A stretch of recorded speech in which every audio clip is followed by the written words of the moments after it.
শেষ বয়সে যারা তওবা করে আল্লাহর রাস্তা ধরে নিয়েছেন, আপনি জানেন না আল্লাহ আপনার উপরে কত বড় ইহসান করেছে, কত বড় অনুগ্রহ করেছে, এটা আপনি জানেন না।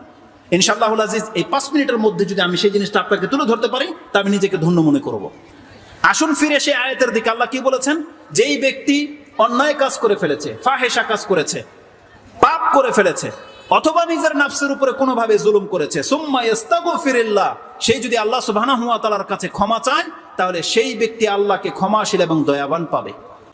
একজন ব্যক্তি যদি জুলুম করে, পাপ করে নিজের উপর জুলুম করেছে, কি অপরাধ তার? সে হচ্ছে একজন পাপী ব্যক্তি। আল্লাহ কি বলেছেন?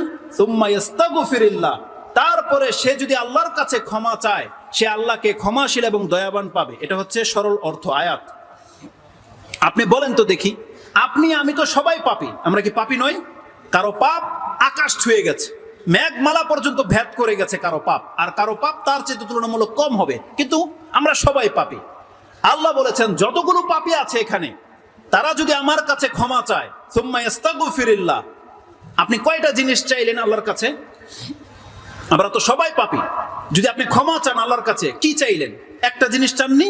কি চেয়েছেন? যে আল্লাহ তুমি আমাকে ক্ষমা করো, এটাই তো নয়? বলেন না কেন আপনারা সবাই? কয়টা জিনিস চেয়েছেন আল্লাহর কাছে? একটা, তাই না? জানেন আপনার দয়াময় আল্লাহ আপনাকে কি বলেছে? বান্দা তুই পাপী আর আমার কাছে চেয়েছিস ক্ষমা একটা। যেই ব্যক্তি পাপ করার পরে তার রবের কাছে যদি ক্ষমা চায়, আল্লাহ বলছেন সে আমার কাছে চাইবে একটা, আমি ওকে দিব 2টা। জানেন কি দিবে 2টা? আল্লাহ বলছেন ইয়াজিদিল্লাহ গফুরুর রাহিমা, আল্লাহ আপনাকে ক্ষমাও করবে, ক্ষমার পাশাপাশি আপনাকে দয়াও করবে আল্লাহ সুবহানাহু ওয়া তাআলা। আল্লাহ বলছেন প্রত্যেকটা পাপী বান্দা যদি আমার কাছে ফিরে আসার ক্ষমা চায়, সে যেমনি আমার কাছে একটা চাইবে, আমি আল্লাহ ওকে 2টা দেব, ওকে ক্ষমাও করব, ওকে আমি দয়াও করব। কিন্তু আপনি জানেন না আল্লাহ সুবহানাহু ওয়া তাআলার ক্ষমার দয়াটা কি জিনিস? জানেন না। ক্ষমা সম্পর্কে একটা হাদিস আমি আপনাকে বলি, যে আল্লাহ তার বান্দাকে কত ভাবে ক্ষমা করে, কিভাবে ক্ষমা করে। এমনি তো আল্লাহ সুবহানাহু ওয়া তাআলা কোরআনে বলেছেন ওয়ায়াফু আন কাসির, বহু পাপ আমরা করে যাচ্ছি, আল্লাহ সুবহানাহু ওয়া তাআলা আমরা ক্ষমা না চাইলেও সেই সমস্ত ছোটখাটো পাপগুলো আল্লাহর দয়ায় ক্ষমা করে দেন। কেন জানেন? কারণ আল্লাহ সুবহানাহু ওয়া তাআলার নীতি হলো, কোনো পাপের কারণে যদি আল্লাহ সুবহানাহু ওয়া তাআলা সবাইকে ধরে নিতেন, আল্লাহ সুবহানাহু ওয়া তাআলা কোরআনে প্রায় 2-3টা আয়াত এই মর্মে রেখেছেন। তার মধ্যে একটা চমৎকার আয়াত সূরা নাহল আপনি পেয়ে যাবেন। তাতে আল্লাহ সুবহানাহু ওয়া তাআলা বলছেন ওয়ালাউ ইউআখিযুল্লাহুন নাসা বিযুলমিহিম মা তারাকা আলাইহা মিন দাব্বাহ, আল্লাহ বলছেন আমি যদি মানুষের পাপের কারণে এক এক করে ধরে নিতাম, যেহেতু আমরা প্রত্যেকে পাপী, আর আমাদের পাপ অনুযায়ী যদি আল্লাহ আমাদেরকে ধরে নিত, আল্লাহ বলছেন এই জমিনের মধ্যে কোনো একটা প্রাণী বেঁচে থাকতে পারতো না, তার মানে সব হালাক হয়ে যেত। কিন্তু দেখেন আল্লাহ সুবহানাহু ওয়া তাআলা আমাদের পাপের উপরে পাপ থাকার কারণে আল্লাহ ক্ষমা করেই যাচ্ছে, ক্ষমা করেই যাচ্ছে। এটা হচ্ছে আল্লাহর দয়া। আল্লাহ জানেন আপনাকে কিভাবে ক্ষমা করবে? ইবলিস আল্লাহ সুবহানাহু ওয়া তাআলার সাথে ওয়াদা করেছে এবং কসম করে বলেছে, কালা ইবলিস লিরাব্বিহি, ইবলিস তার রবকে বলেছে বিইজ্জাতিকা ওয়া জালালিক, আল্লাহ তোমার বরত্ব এবং তোমার জালালিকা, তোমার মর্যাদার কসম করে বলতেছি, লা আবরাহু, আমি ক্ষান্ত হব না, ও গুইয়া বানি আদামা মা দামাতিল আরওয়াহু ফীহিম, যতক্ষণ পর্যন্ত একটা আদম সন্তানের দেহের মধ্যে প্রাণ থাকবে, আমি শয়তান প্রত্যেকটা মানুষকে ততক্ষণ পর্যন্ত গুমরাহ করেই যাব। এটা শয়তান বলেছে যে আমি আপনার বান্দাদেরকে ছাড়বো না, মানে বেঁচে থাকা পর্যন্ত, তার দেহের মধ্যে যতক্ষণ পর্যন্ত রূহ আছে ততক্ষণ পর্যন্ত আমি শয়তানকে গুমরাহ করার চেষ্টা করব। আর আবু দাউদ থেকে একটা হাদিস এটাও বলে দিই, যেটা আপনি সালাতের অধ্যায় পেয়ে যাবেন, যেটা দোয়ার অধ্যায় রয়েছে। রাসূলুল্লাহ সাল্লাল্লাহু আলাইহি ওয়াসাল্লাম যেই সকল বিষয় থেকে আল্লাহর কাছে আশ্রয় চাইতেন, তার মধ্যে একটা আশ্রয় এটাও ছিল, তিনি বলতেন আল্লাহুম্মা ইন্নী আউযু বিকা আইয়াতাখাব্বাতানিয়া শায়তানু ইনদাল মাউত, আল্লাহ আমি তোমার কাছে আশ্রয় চাচ্ছি, শয়তান যেন মৃত্যুর সময় আমাকে গ্রেফতার করে নিতে না পারে, আমার উপরে প্রভাব বিস্তার করতে না পারে, ওই দিন থেকে আমি তোমার কাছে আশ্রয় চাচ্ছি। তার মানে এই হাদিস থেকে বোঝা যায় মৃত্যুর পূর্ব মুহূর্ত পর্যন্ত শয়তান মুসলিমদেরকে গোমরাহ করার চেষ্টা করে, এটাই ওয়াদা করেছে। তার মানে আমাদেরকে জাহান্নামী বানানোর কাজে শয়তান লেগে আছে। আপনার রবের দয়া কি জানেন? আল্লাহ সুবহানাহু ওয়া তাআলার কাছে যখন শয়তান এই ওয়াদা পেশ করেছে, আল্লাহ সুবহানাহু ওয়া তাআলা তাকে সেই অপশন দিয়ে দিয়েছে, কিন্তু আল্লাহ তাকে এটাও বলেছে ফাবিইজ্জাতি ওয়া জালালি, যখন তুই এই ওয়াদা করেছিস, তাহলে আমি আমার বরত্ব এবং মর্যাদার কসম করে বলছি, লা আবরাহু, আমিও ক্ষান্ত হব না, আগফিরা লাহুম মাস্তাগফারুনি, আমার যেই কোনো বান্দা যতক্ষণ পর্যন্ত আমার কাছে ক্ষমা চাইতে থাকবে, আমিও আল্লাহ ওদেরকে ক্ষমা করতেই থাকবো। এটা মুসনাদে আহমদ 11,244 পেয়ে যাবেন। মুসান্নাফ আবি ইয়ালাতেও রয়েছে, আর দাওয়া লিত-তাবরানীতেও রয়েছে। ইমাম নাসিরউদ্দিন আলবানী সাহিহুল জামেতে তিনি 1650 পেয়ে যাবেন, এবং সিলসিলাতুল হাদিস আস-সাহিহার মধ্যে 104 নম্বরে রয়েছে। তার মানে সহিহ একটা হাদিস আমি আপনার কাছে বর্ণনা করেছি যে আল্লাহ সুবহানাহু ওয়া তাআলার কাছে শয়তান ওয়াদা করে নিয়েছে যে মরার আগ পর্যন্ত আমাদেরকে গোমরাহ করবে, আর আল্লাহ বলেছেন এই গোমরাহ হওয়া ব্যক্তিগুলো যতদিন পর্যন্ত আমার কাছে তওবা করতেই থাকবে আমি আল্লাহ ততবার তাকে ক্ষমা করতেই থাকবো। এর সাপোর্টে আমি মুসলিম থেকে একটা হাদিস আপনাকে শোনাই। আল্লাহ সুবহানাহু ওয়া তাআলা তার বান্দাদেরকে যে ক্ষমা করতেই থাকে যারা তার কাছে ক্ষমা চায়, মুসলিম থেকে একটা হাদিস আপনি নিয়ে নেন, যে হাদিসটি আল্লাহ সুবহানাহু ওয়া তাআলার কাছ থেকে কোট করেছেন রাসূলুল্লাহ সাল্লাল্লাহু আলাইহি ওয়াসাল্লাম, এবং এই হাদিসটিকে নিয়ে এসেছেন ইমাম মুসলিম তার 50 নম্বর অধ্যায়। যেমনটা বলেছি হাদিস হচ্ছে 6879 নম্বর হাদিস। তাতে আবু হুরায়রা রাদিয়াল্লাহু তাআলা আনহু বর্ণনা করেছেন ফিমা ইয়াহকি আন রাব্বিহি আযজা ওয়া জাল, রাসূলুল্লাহ সাল্লাল্লাহু আলাইহি ওয়াসাল্লাম তিনি তার রব থেকে বর্ণনা করে আমাদেরকে শুনিয়েছেন। সেটা কি? আল্লাহ সুবহানাহু ওয়া তাআলা যখন দেখতে পান কোন একজন বান্দা যখন পাপ করে, আজনাবা আবদুন জামবান, কোন বান্দা যখন পাপ করে, সেই ব্যক্তি যখন আল্লাহর কাছে ফিরে এসে বলে আল্লাহুম্মা গফিরলি জামবি, আল্লাহ আমি তো পাপ করে ফেলেছি, তুমি আমার পাপকে মাফ করে দাও। যেমনি কোন বান্দা এই কথা বলে, আল্লাহ সুবহানাহু ওয়া তাআলা তখন সেই বান্দাকে লক্ষ্য করে বলে আজনাবা আবদি জামবান ওয়া আলিমা আন্না লাহু রাব্বান ইয়াখুযু বিজামবিন। আল্লাহ সুবহানাহু ওয়া তাআলা তখন সেই ব্যক্তিকে বলে যে আমার এক বান্দা পাপ করেছে, আর সেই ব্যক্তি জেনে গেছে যে তার এমন এক প্রতিপালক আছে যে প্রতিপালক চাইলে ওর পাপের কারণে এখন ওকে ধরতেও পারে, আর আল্লাহ চাইলে ওকে ক্ষমা করতেও পারে। যখন একজন ব্যক্তি আল্লাহর কাছে ক্ষমা চায় তখন আল্লাহ সুবহানাহু ওয়া তাআলা এইভাবে তার বান্দা বলে পরিচয় দেয় যে আমার এক বান্দা পাপ করে ফেলেছে, এবং আমার বান্দা এটা ভালো করেই জানে যে আমার এক প্রতিপালক আছে, আমি যদি এখন আমার রবের কাছে ক্ষমা চাই তাহলে তিনি চাইলে আমাকে ক্ষমা করে দিতে পারে।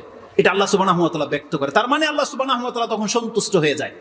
আর আল্লাহ সুবহানাহু ওয়া তাআলা যখন কোনো ব্যক্তির উপর এইভাবে সন্তুষ্ট হয়ে যায়, এই ব্যক্তি যখনই শয়তান তাকে দিয়ে পাপ করাবে তখনই সে যখন আল্লাহর কাছে ফিরে এসে তওবা করে, আল্লাহ এই ব্যক্তিকে বলে, সর্বশেষবার 4 বার কথাটা রয়েছে যে সেই ব্যক্তিকে বলা হয় যে আমার এক বান্দা পাপ করে ফেলেছে আর ও জানে যে আল্লাহকে ক্ষমা করতে পারে, তখন আল্লাহ বলে এ মাল মাশিদ কাদ গাফারতু লাকা, আল্লাহ সুবহানাহু ওয়া তাআলা বলেন বান্দা তোর আমল যাই হোক না কেন আমি আগে তোকে অগ্রিম ঘোষণা করে দিয়েছি, তোকে আমি ক্ষমা করে দিলাম। এটা ইমাম মুসলিম কোট করেছেন। এই হাদিসের মধ্যে 2টা চমৎকার ভাষা আছে। প্রথমে যে শব্দটা আছে আজনাবা আবদুন বলা হয়েছে, একজন বান্দা পাপ করেছে, সেখানে আল্লাহ বলেন আবদি আমার বান্দা পাপ করেছে। কিন্তু যখনই একজন বান্দা পাপ করে আল্লাহর কাছে ক্ষমা চায় ফিরে আসে তখন আল্লাহ বলে আজনাবা আবদি জামবান, আমার বান্দা পাপ করেছিল, সে ফিরে এসে তার রবের কাছে ক্ষমা চেয়েছে, তখন আল্লাহ সুবহানাহু ওয়া তাআলা তার ভাষাটাই চেঞ্জ করে দেন। তার মানে একজন আম পাবলিক সাধারণ বান্দা যখন পাপ করে তখন সে আল্লাহর বান্দা, আল্লাহ পরিচয় দেয় না, কিন্তু যখনই সে ফিরে আসে আল্লাহর কাছে তখন আল্লাহ বলে এটা আমার বান্দা, ও তো আমার কাছে ফিরে এসেছে। তখন আল্লাহ সুবহানাহু ওয়া তাআলা বলে যতবার তোর দ্বারা পাপ হয়ে যাবে তুই যতবার আমার কাছে ফিরে আসবি আমি ততবারই তোকে ক্ষমা করে দিব, আমি ক্ষমা করে দিলাম, আল্লাহ সুবহানাহু ওয়া তাআলা বলেছে। আল্লাহ যে ক্ষমা করে দিবে, যতবার আপনি পাপ করবেন ততবার ক্ষমা করে দিবে, এটা স্পষ্ট ভাষাটা তিরমিজি থেকে নিয়ে নেন। ইমাম তিরমিজি রাহিমাহুল্লাহ তিনি তার দোয়ার অধ্যায়ে আপনি 3540 নম্বর হাদিসটা পেয়ে যাবেন। আনাস রাদিয়াল্লাহু তাআলা আনহু থেকে এই হাদিস বহুবার শুনেছেন যে আল্লাহ সুবহানাহু ওয়া তাআলা একজন আদম সন্তানকে ডেকে বলে ইয়া ইবনা আদম ইন্নাকা মা দাআউতানি ওয়া রাজাউতানি গাফারতু লাকা আলা মা কানা ফিক ওয়ালা উবালি, হে আদম সন্তান তুই যতবার আমাকে ডাকবি, যতবার আমার কাছে ফিরে আসবি আমি ততবারই তোকে ক্ষমা করব, আমি কোনো পরোয়া করি না। এটা আল্লাহ সুবহানাহু ওয়া তাআলা বলেছেন। এবং বলছেন ইয়া ইবনা আদম লাউ বালাগাত যুনুবুকা আনানাস সামাই সুম্মা ইস্তাগফারতানি গাফারতু লাকা ওয়ালা উবালি। আল্লাহ সুবহানাহু ওয়া তাআলা বলেছেন প্রত্যেকটা বান্দাকে যে আল্লাহর রহমত থেকে নিরাশ যে হওয়া যাবে না, আল্লাহ যে নিষেধ করেছেন যে তুমি আমার রহমত থেকে নিরাশ হয়ে যেও না, কেন? আল্লাহ বলেছেন আপনার কত পাপ হয়েছে আপনার আমল নামায়, এটা কোনো মানুষ ভাবতে পারে না যে কত পাপ হলে আল্লাহ ক্ষমা করবে। তাই আল্লাহ নিজের পক্ষ থেকে বলেছে লাউ বালাগাত যুনুবুকা আনানাস সামাই, তোমার পাপ যদি আকাশের মেঘমালা পর্যন্ত হয়ে যায়, যত আকারে মেঘ রয়েছে এত পাপও যদি হয়ে যায়, সুম্মা ইস্তাগফারতানি, যদি তুমি আমার কাছে এসে ক্ষমা চাও, আল্লাহ বলছেন গাফারতু লাকা, আমি তোমাকে ক্ষমা করে দেব, ওয়ালা উবালি, আমি কোনো পরোয়া করি না। তার মানে আপনার জীবনের সমস্ত পাপগুলো আপনি জমা করে দিয়ে যদি আল্লাহর কাছে বলেন যে আল্লাহ আমার 60 বছর হয়ে গেছে, এত পাপ আমি জমিয়ে ফেলেছি, আল্লাহ তুমি আমাকে ক্ষমা করো, আমি তোমার কাছে ক্ষমা চাচ্ছি, আল্লাহ বলছেন ওকে ক্ষমা করে দেওয়া হবে। আল্লাহ কোনো পরোয়া করে না। আর এই যে কথাগুলো বলতেছি না, এর মধ্যে দুইটা চমৎকার মেসেজ আছে, জানেন সেটা কি? যখনই কোনো ব্যক্তি আল্লাহর কাছে ক্ষমা চায়, আল্লাহ তখনই তাকে ক্ষমা করে দেয়, তখনই ক্ষমা করে দেয়, জানেন, বিনা কোনো ওয়াসাতায়, বিনা কোনো মাধ্যমে। যখনই কোনো ব্যক্তি ক্ষমা চাইবে, আল্লাহ তখনই তাকে ক্ষমা করে দেয়। এর দুইটা এক্সাম্পল শুধু আমি আপনাকে দেব, বহু উদাহরণ রয়েছে। তার মধ্যে উত্তম উদাহরণ হচ্ছে আল্লাহ সুবহানাহু ওয়া তাআলা যেটা কোরআনে পেশ করেছেন, আমাদের পিতা আদম আলাইহিস সালাম, তার কথা আল্লাহ সুবহানাহু ওয়া তাআলা উল্লেখ করেছেন, যেটা আপনি সূরা বাকারা 2 নম্বর সূরার 37 নম্বর আয়াতে পেয়ে যাবেন, যেখানে আল্লাহ সুবহানাহু ওয়া তাআলা বলছেন ফাতালাক্কা আদামু মির রাব্বিহি কালিমাতিন ফাতাবা আলাইহি। আদম আলাইহিস সালাম তার রবের কাছ থেকে কয়েকটি জুমলা শিখে নিয়েছিলেন, যা দিয়ে তিনি তার রবের কাছে ক্ষমা চেয়েছেন। আল্লাহ বলছেন তখনই আদমকে ক্ষমা করে দেওয়া হয়েছিল, তখনই। মানে যখনই কোনো ব্যক্তি ক্ষমা চায়, তখনই তাকে ক্ষমা করে দেওয়া হয়। এর চেয়ে স্পষ্ট আয়াত আল্লাহ সুবহানাহু ওয়া তাআলা কোরআনে রেখেছেন, যেটা আপনি সূরা কাসাস 28 নম্বর সূরার 16 নম্বর আয়াতে পেয়ে যাবেন, যেটা মূসা আলাইহিস সালামের ঘটনাতে রয়েছে। তাতে কি আছে? মূসা আলাইহিস সালাম তার রবকে বলেছিল, রব্বি ইন্নী যালামতু নাফসি ফাগফিরলি। আল্লাহ বলছেন ফাগাফারা লাহ। সে আয়াত আল্লাহ সুবহানাহু ওয়া তাআলা বলেছেন, মূসা আলাইহিস সালাম যখন তার রবকে বলেছিল, আমি আমার নফসের উপরে জুলুম করে ফেলেছি, আল্লাহ তুমি আমাকে ক্ষমা করো, যেমনি বলেছেন ফাগফিরলি, আল্লাহ সুবহানাহু ওয়া তাআলা সামান্যতম বিলম্ব করেনি, তার পরপরই আয়াত নাজিল করে দিয়েছেন ফাগাফারা লাহ। আল্লাহ বলছেন যেমনি মূসা বলেছে আল্লাহ আমাকে ক্ষমা করো, আল্লাহ বলছেন আমি তোকে ক্ষমা করে দিলাম। সাথে সাথে আল্লাহ সুবহানাহু ওয়া তাআলা ক্ষমাশীল, আল্লাহ সুবহানাহু ওয়া তাআলা দয়াবান, আল্লাহ সুবহানাহু ওয়া তাআলা চাইলে ক্ষমা করে। এগুলো বলার পেছনে মূল মেসেজ যেটা আমি আপনাকে এখন বলি, সেটা কি জানেন? আপনি জানলেন আল্লাহ সুবহানাহু ওয়া তাআলা ক্ষমাশীল, আপনি জানলেন আল্লাহ সুবহানাহু ওয়া তাআলা দয়াবান, কিন্তু এই যে আজকের রেজাল্টটা দেখেন, আজকে সারাদিন আমাদের দ্বারা পাপ হয়েছে। কতজন ব্যক্তি বলতে পারবে যে আমি আল্লাহর কাছে আজকে ক্ষমা চেয়েছি? কতজন ব্যক্তি আছেন? কতজন ব্যক্তি আছেন যাদের 40, 50, 60 বছর পার হয়ে গেছে, কিন্তু আপনি সত্যি সত্যি আল্লাহর কাছে ক্ষমা চেয়েছেন? এমন কতজন ব্যক্তি আছে? এটা হচ্ছে দেখার বিষয়। যদি আপনি আল্লাহ সুবহানাহু ওয়া তাআলার কাছে ক্ষমা না চান, তাহলে এটা শুধু একটা ইলম হয়ে থেকে যাবে, কিন্তু আপনার কোনো ফায়দা আসবে না। আপনি সব সময় শুধু জেনেই গেছেন আল্লাহ সুবহানাহু ওয়া তাআলা ক্ষমাশীল, আল্লাহ সুবহানাহু ওয়া তাআলা দয়াবান, কিন্তু আপনি আল্লাহর কাছ থেকে কোনোদিন চাননি। এটা আপনার জন্য সবচেয়ে বড় একটা বাধা, সবচেয়ে বড় একটা মরিচিকা, ধোঁকা। ইবনে জুদান একজন ব্যক্তি ছিল জাহিলিয়াতের যুগে। আয়েশা রাদিয়াল্লাহু তাআলা আনহা তার সম্পর্কে বলতেছেন, ইয়া রাসূলুল্লাহ, ইবনে জুদান কানা ফিল জাহিলিয়া। জাহিলিয়াতের যুগে ইবনে জুদান এমন এক ব্যক্তি, যেই ব্যক্তি আত্মীয়তার সম্পর্ক রক্ষা করত এবং মিসকিনকে খাদ্য দিত। ফাহাল যাকা নাফিউহু, এই ভালো কাজটা কি তার কোনো উপকারে আসবে না? রাসূলুল্লাহ বলছেন লা, এই ভালো কাজ তার কোনো উপকারে আসবে না। কেন? রাসূলুল্লাহ বলছেন ইন্নাহু লাম ইয়াকুল ইয়াওমান রাব্বি গফিরলি খাতিয়াতি ইয়াউমাদ্দিন। এই ব্যক্তি কোনো একদিন বলেনি আল্লাহর কাছে যে আল্লাহ বিচারের মাঠে তুমি আমাকে ক্ষমা করে দিও। কি বুঝাতে চেয়েছেন রাসূলুল্লাহ সাল্লাল্লাহু আলাইহি সাল্লাম? ইমাম মুসলিম এটাকে ঈমানের অধ্যায়ে এনেছেন, যে কোনো ব্যক্তি যত ভালো কাজ করুক না কেন, কিন্তু সে যদি আল্লাহ সুবহানাহু ওয়া তাআলার কাছে ক্ষমা না চায়, সে কোনোদিন আল্লাহর কাছে ক্ষমা পাবে না। ক্ষমা আপনাকে চাইতে হবে, কারণ যতগুলো আয়াত বলেছি, যতগুলো হাদিস বলেছি, প্রত্যেকটা হাদিসের মধ্যে, আয়াতের মধ্যে এই শব্দটা রয়েছে। যেমন চমৎকার একটা আয়াত আপনি নিয়ে নেন, যেটা সূরা তোহা 20 নম্বর সূরার 82 নম্বর আয়াত আল্লাহ সুবহানাহু ওয়া তাআলা বলছেন, ওয়া ইন্নী লাগাফফারুন লিমান তাবা ওয়া আমানা ওয়া আমিলা সালিহান সুম্মা ইহতাদা। আল্লাহ সুবহানাহু ওয়া তাআলা বলেছেন, হ্যাঁ অবশ্যই আমি সেই ব্যক্তির জন্য ক্ষমাশীল। ওয়া ইন্নী লাগাফফারুন লিমান তাবা, আল্লাহ বলছেন অবশ্যই যেই ব্যক্তি আমার কাছে ফিরে আসবে, ক্ষমা চাইবে, ঈমান আনবে, ভালো কাজ করবে এবং হেদায়েতের উপরে থেকে যাবে, আমি এমন প্রত্যেক ব্যক্তির জন্য ক্ষমাশীল, প্রত্যেক ব্যক্তির জন্য। তো ক্ষমা চাইতে হবে আল্লাহর কাছে। আর যেই ব্যক্তি আল্লাহ সুবহানাহু ওয়া তাআলার কাছে ক্ষমা চায় না, সেই ব্যক্তি আল্লাহ সুবহানাহু ওয়া তাআলার কাছে কোনদিন ক্ষমা পাবে না। কোরআনের এমন একটা চমৎকার আয়াত রয়েছে, যে আয়াতটি আপনি সূরা মাইদা 5 নম্বর সূরার 74 নম্বর আয়াতে পেয়ে যাবেন। আল্লাহ বলছেন, আফালা ইয়াতুবুনা ইলাল্লাহি ওয়া ইস্তাগফিরুনা। তাদের হলোটা কি? তারা কি আল্লাহ সুবহানাহু ওয়া তাআলার কাছে ফিরে আসবে না? তারা কি আল্লাহ সুবহানাহু ওয়া তাআলার কাছে ক্ষমা চাইবে না? আল্লাহু গফুরুর রহিম, অথচ আল্লাহ সুবহানাহু ওয়া তাআলা হচ্ছেন ক্ষমাশীল এবং দয়াবান।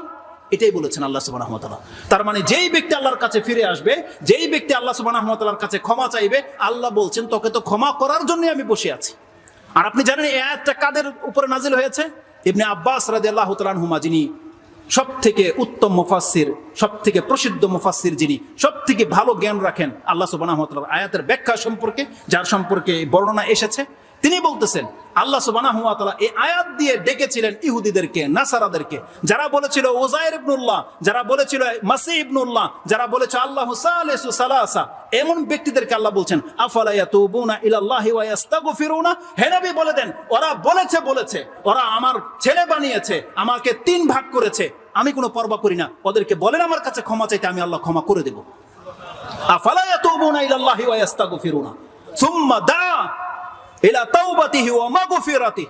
আব্দুল্লাহ ইবনে আব্বাস রাদিয়াল্লাহু তাআলা বলছেন, তারপরে আল্লাহ সুবহানাহু ওয়া তাআলা এই আয়াত দিয়ে ডেকেছিলেন এদের চাইতেও মারাত্মক কথা যে বলেছিল আনা রাব্বুকুমুল আলা।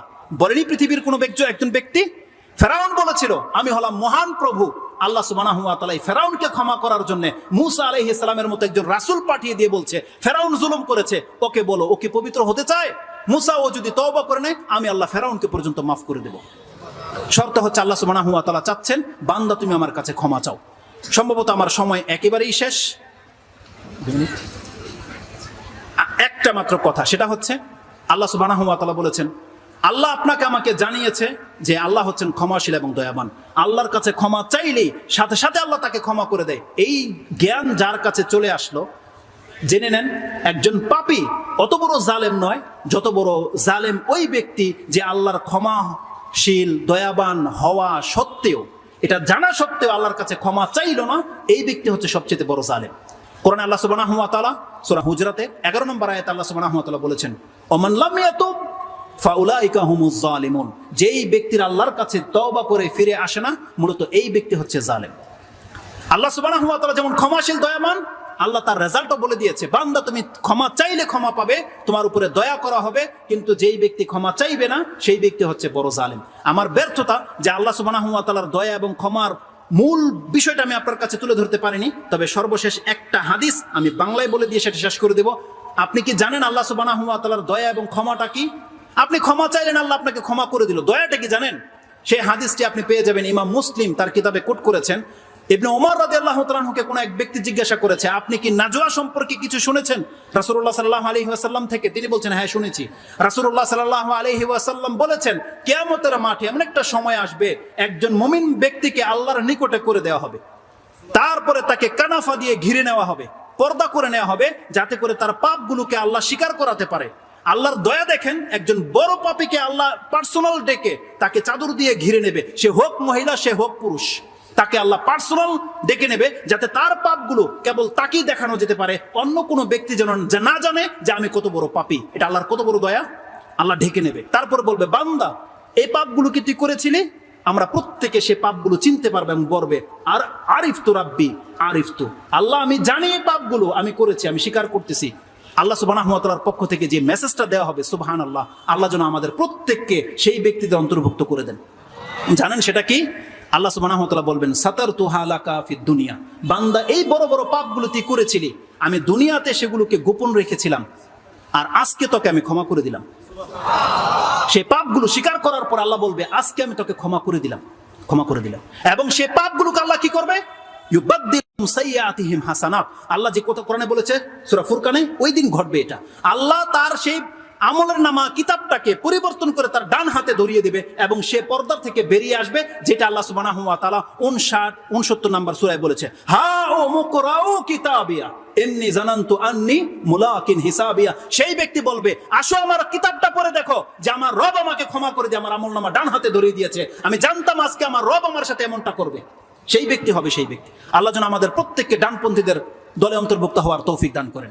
যেমন আল্লাহ আমাদের এই দুনিয়াতে আমাদের পাপগুলোকে গোপন করে রেখেছেন, আমরা আল্লাহর কাছে প্রত্যাশা করি আল্লাহ কিয়ামতের মাঠে তুমি আমাদের প্রত্যেককে ক্ষমা করে দাও। ইয়া রাব্বাল আলামিন, সুবহান রাব্বিকা রাব্বিল ইজ্জাতি আম্মা ইয়াসিফুন ওয়া সালামুন আলাল মুরসালিন ওয়া আলহামদুলিল্লাহি রাব্বিল আলামিন। আসসালামু আলাইকুম ওয়া রাহমাতুল্লাহি ওয়া বারাকাতুহু।